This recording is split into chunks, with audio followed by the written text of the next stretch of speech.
Hello friends and welcome to my YouTube channel. आज के इस वीडियो में हम पढ़ने वाले हैं चैप्टर रहीम स्पर्श कक्षा 9। इस वीडियो की शुरुआत में पहले मैं आप लोगों को रहीम जी के बारे में कुछ बताता हूँ। तो जैसा कि आप लोगों को स्क्रीन पर दिख रहा है कि रहीम जी का जन्म सन 1556 में लाहौर में हुआ था, जो कि अब पाकिस्तान में है। इनका पूरा नाम अब्दुल रहीम खाना खां था। रहीम जी अरबी, फारसी, संस्कृत और हिंदी के बहुत अच्छे जानकार थे। इनकी ज़्यादातर जो संस्कृत कविताएं हैं वो नीति परक हैं। नीति परक यानी सही रास्ता दिखाने वाली। रहीम जी इतने मशहूर कवि थे कि उनका नाम अकबर के नवरत्नों में गिना जाता था।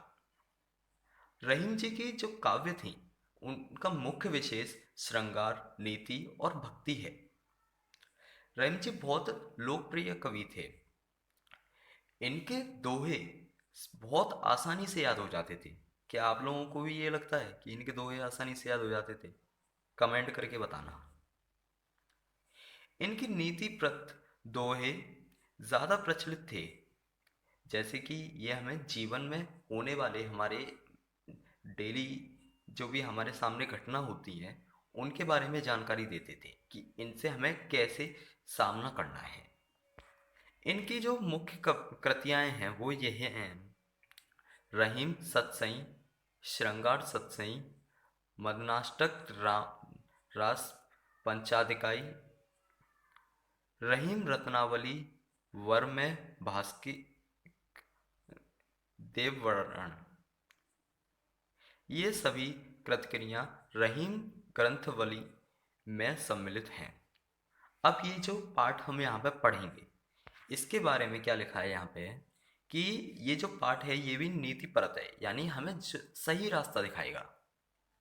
इसमें आप लोगों को यानी विद्यार्थियों को ना शिक्षा मिलेगी कि परंतु इसके इसे पढ़ने पर आपको अच्छी तरह से दूसरों के साथ बर्ताव करना, जो काम करने चाहिए या ना करने चाहिए उनके बारे में आपको जानकारी मिलेगी। तो अब ज़्यादा देरी ना करते हुए इस चैप्टर को शुरू करते हैं। तो रहीम जी का पहला दोहा कुछ इस प्रकार है कि रहमन धागा प्रेम का मत तोड़ो चटकाए, टूटे से फिर ना मिले, मिले गांठ पर जाए। अर्थात जो हमारे एक दूसरे के साथ रिलेशन होते हैं उन्हें कभी हमें तोड़ना नहीं चाहिए, उसमें कभी लड़ाई झगड़ा नहीं करना चाहिए। क्योंकि अगर हम एक दूसरे से लड़ाई करेंगे तो फिर हमारा कोई मित्र नहीं रहेगा। अगर हाँ, जिससे हमने लड़ाई करी है उससे दोबारा से फिर से दोस्ती वगैरह कर भी ली तो वो पहले की तरह नहीं रहती, उसमें एक गांठ पड़ जाती है। शक, शक कहते हैं ना, जैसे कि यार इसने पहले भी हमारे साथ लड़ाई करी है, ये फिर से लड़ाई कर सकता है, तो ये एक गांठ पड़ जाती है। अब दूसरा दोहा: रहमन निज मन की व्यथा, मन ही राखो गोय, सुने अठेली करे लोग, बांट सके ना कोय। अर्थात जो आपके मन में प्रॉब्लम है, कोई भी आपको समस्या है, कुछ टेंशन हो रही है, तो वो उसे अपने आप तक ही रखो, दूसरों के साथ मत बताओ। क्योंकि दूसरे लोग क्या करते हैं, आपने किसी से कहा कि भाई देखो मेरे पास ये परेशानी है मेरी, अब मैं क्या करूं, तो वो आपके सामने क्या कहेंगे, चल कोई बात नहीं भाई, कुछ तो सॉल्यूशन लेकर, और बाद में फिर दूसरों लोगों के साथ अरे देख भाई वो मेरे से ऐसे कह रहा था। तो यही रहीम जी कह रहे हैं कि अपनी जो भी प्रॉब्लम है वो अपने तक रखो, दूसरों को मत बताओ। क्योंकि दूसरे लोग क्या करते हैं, उसे बांटते तो है नहीं है, बस उसका मजाक उड़ा के चले जाते हैं। अब रहीम जी का तीसरा दोहा कुछ इस प्रकार है कि एक साधे सब सधे, सब साधे सब जाए, रहमन मूल सींचियो, फूले फले गाए। अर्थात रहीम जी कहना चाह रहे हैं जैसे आपके पास बहुत काम है तो आप एक एक करके सब काम करिए, क्योंकि जब आप एक एक काम करेंगे तभी आपके सब काम सही तरह से सफलतापूर्वक पूरे होंगे। वरना अगर एक साथ ही आप अगर सब कामों को करेंगे तो कोई काम ना तो पूरा हो पाएगा और ना ही आपको किसी में सफलता मिलेगी। जैसे इन्होंने एक फल लगने वाले पेड़ का उदाहरण दिया है कि जब एक पेड़ पर फल आता है तो हम ना उसके फल की तरफ देखते हैं, ना उसके फूल पत्ती किसी की तरफ नहीं देखते। हम देखते हैं जड़ की तरफ, हम उसी के जड़ों में पानी लगाते हैं, उसे वहीं से खाद देते हैं, तभी हमें अच्छा फल मिलता है। उसी प्रकार अगर हम एक ही चीज़ पर ध्यान देंगे तो हमारी सब चीज़ें सफलतापूर्वक पूरी होंगी। अब चौथा एग्जाम्पल है, चित्रकूट में रमी रहे रहमन अवदन रेस, जा पर विपदा पड़े सो आवत यह देश।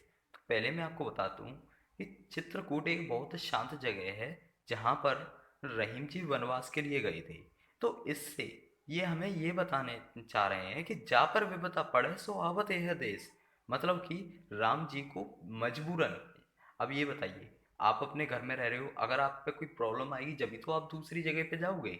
उसी प्रकार जब हम पे कोई भी परेशानी आती है तभी हम किसी ऐसी जगह पर जाते हैं जहाँ पे हमें रहना पसंद नहीं है। इसके बाद पांचवा दोहा कुछ इस प्रकार है, धीरज दोहा अर्थ के आकर थोरे गाय, ज्यों रहीम नट कुंडली सिमटी कूदी चढ़ जाए।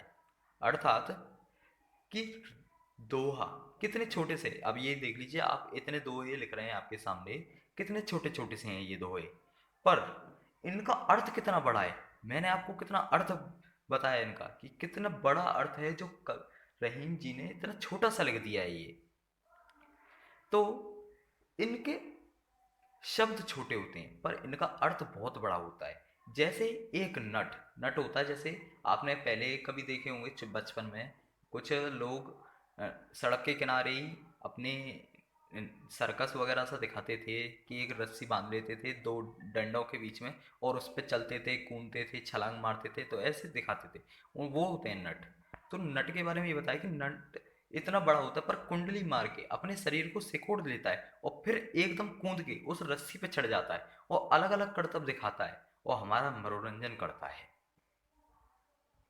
धनीर, अब ये छठवां दोहा कुछ इस प्रकार है, धनी रहीम जल पंख को लघु जीवित पिबत अघाय, उद उदधि बड़ाई कौन है जगत प्यासो जाए।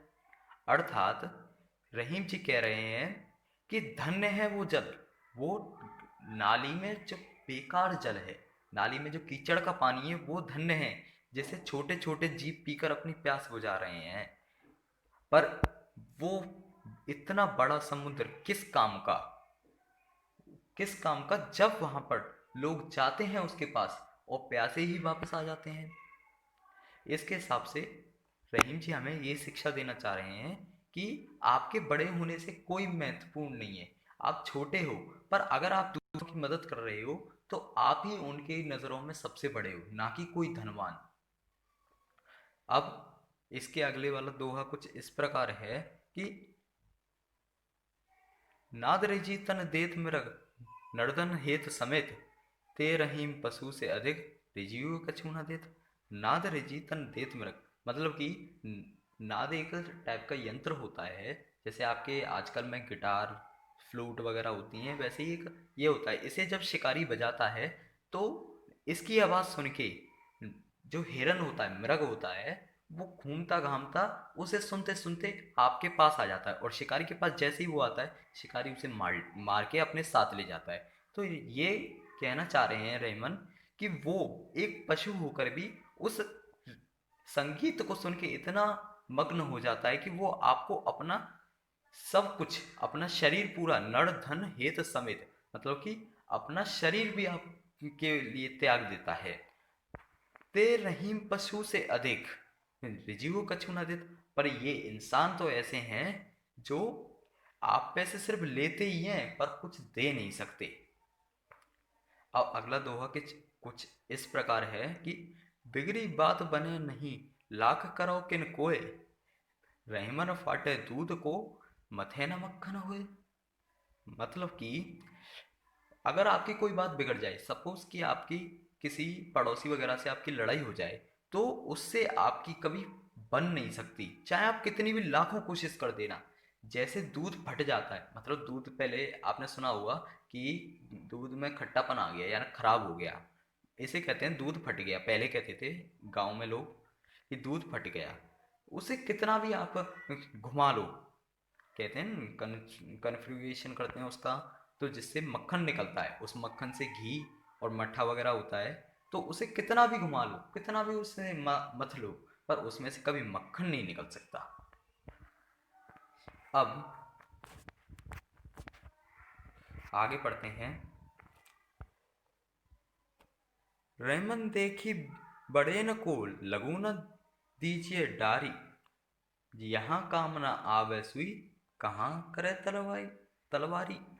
अर्थात रहीम जी कहते हैं कि आजकल का इंसान अपने अंदर ऐसी सोच लेके बैठा है कि जब वो किसी बड़ी चीज़ को देखता है तो छोटी चीज़ों को भूल जाता है। जैसे कि अभी आप सपोज करो कि आपके पास एक बहुत बड़ा बंगला है और उसी के किनारे एक छोटी सी झोंपड़ी है, आप किस में जाना चाहोगे? अरे भाई सिंपल सी बात है, आप बंगले में ही जाओगे। तो इसी प्रकार रहीम जी कह रहे हैं कि इंसान हमेशा बड़ी चीज की तरफ जाता है, पर वो यह भूल जाता है कि जहां पर कपड़े सिलने के लिए एक छोटी सी सुई काम आती है, वहां पर तलवार काम नहीं आ सकती। इससे हमें ये शिक्षा मिलती है कि आप चाहे कितने भी बड़े हो जाएं, आपके पास कितनी भी महंगी महंगी गाड़ियां हों, पर अगर आप छोटी छोटी चीज़ों की कदर नहीं करोगे तो आप समाज में अपनी जगह कभी नहीं बना सकते। रहमान निज संपत्ति बिना कोई न विपत्ति सहाय, बिन पानी ज्यों जलज को नहीं रवि सके बचाए। ये बहुत बढ़िया दोहा है इनका। इन्होंने इस दोहे के माध्यम से ये कहा है कि आपके पास जब तक अपनी निज मतलब अपनी खुद की संपत्ति नहीं होगी, आप किसी भी परिस्थिति यानी विपत्ति मतलब मुश्किल परिस्थिति, जब कोई ऐसी सिचुएशन आ जाए जैसे आपके घर पे किसी की तबीयत वगैरह खराब हो जाए, पर अगर आपके पास पैसे नहीं है तो आपकी कोई मदद नहीं कर सकता। जैसे एक पानी में, जब आपने सुना होगा कीचड़ में कमल होता है, पर अगर वही कीचड़ सूख जाए तो सूरज चाहे कितना भी विशाल हो, कितना भी धनवान हो, पर वह कभी कमल को बचा नहीं सकता। क्यों? क्योंकि सूरज गर्मी देता है और उस प्यासे कमल को पानी चाहिए ना कि गर्मी, वो उसे उल्टा और मार देगा। ऐसे ही अगर आपके पास आपकी खुद की संपत्ति नहीं होगी, अगर आपके सामने कुछ दुर्घटना हो गई, तो उससे बचाने के लिए आप दूसरे लोगों से कर्ज लोगे, वो चाहे कितना भी धनवान आदमी हो, पर वो जितना आपको कर्ज देगा उससे आपकी परेशानी कभी पूरी नहीं हो सकती। रहमन पानी राखिए बिन पानी सब सून, पानी गए ना उबरे मोती मानस चून। ये आपका आखिरी दोहा है। इसका अर्थ कुछ इस प्रकार है कि कि आप लोग हमेशा पानी की कदर करिए, बिना पानी सब कुछ बेकार है। फिर से कह रहा हूं एक बार कि आप लोग पानी की कदर करिए, बिना पानी सब कुछ बेकार है। पानी गए ना उबरे मोती मानुष चुन। अगर पानी तुम्हारे पास नहीं है तो ना तुम्हारे लिए मोती, डायमंड जानते होगे आप, वो किसी काम का नहीं है। क्यों? उसे खा तो नहीं सकते, जब प्यास लगेगी तो उसे पी तो नहीं सकते। मानुष इंसान की कोई वैल्यू नहीं है पानी के आगे। और चून, चून मतलब आटा, आपके घर पे होता है ना आटा जिससे रोटी बनती है, उसमें भी पहले पानी मिलाया जाता है, नमक मिलाया जाता है, उसके बाद रोटी करी जाती है। अगर वही पानी नहीं होगा तो उस चून से रोटी कैसे बनाओगे, खाओगे क्या? इसीलिए पानी को अपने पास ही रखिए, उसे कभी व्यर्थ में ना वेस्ट करिए, क्योंकि ये पानी बहुत कीमती है। और इसी के साथ आज आपका ये चैप्टर ख़त्म होता है। अगर आपको मेरा ये वीडियो पसंद आया हो तो मेरे चैनल को सब्सक्राइब और शेयर ज़रूर करना। इस वीडियो को लाइक करें, और आपको जो कुछ भी कुछ जानना हो या आपको समझ ना आया हो तो नीचे कमेंट करें।